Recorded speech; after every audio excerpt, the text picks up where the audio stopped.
fact, 78% of it comes from property taxes and user fees. User fees are those fees that those parents and or guardians pay who have students in our buildings, in our schools. The state kicks in at 16%, and that number seems to be dwindling quickly. If you don't already know, the state is in some bad financial shape, trying to dig its way out of a massive hole, and that is affecting education. We continue to receive fewer and fewer resources year after year, particularly in these last 3 years.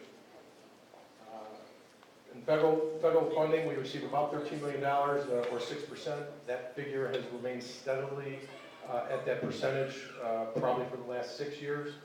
You may have heard a term used quite a bit in the media known as sequestration. We may receive about 5% less funding next year, which for us will amount to about $500,000 less, which again may impact some of the programs and services that we provide to many of your children. This is probably, for me at least, in my arena, one of the more profound slides that I can share with you. The blue graph indicates what the U.S. average is for local and state funding. And you can see that on average, across the country, states pay typically 46% of the bill or the cost of education. And the local share is 43%. Here in Illinois, the burden falls unfairly on taxpayers, whether you be a residential, commercial, or industrial taxpayer. We're filling 60% of the burden. As you saw in the prior slide, in the metro area, the collar counties and Cook County, that burden is as high as 75%.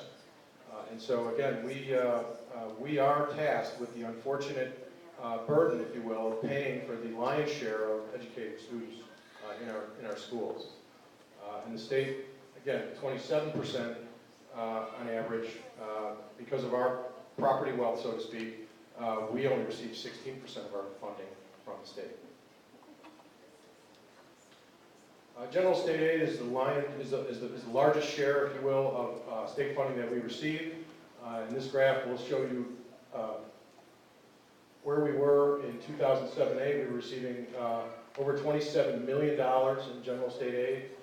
General state aid represents the funding that the state pays all school districts based on a formula related to the average daily attendance, the number of students that attend our schools on a daily basis. So the higher ADA you have, and depending again on in the formula how much property wealth you have, will determine how much general state aid you have. Again, $27 million, and that's been steadily declining to $18 million in this current year that we're wrapping up.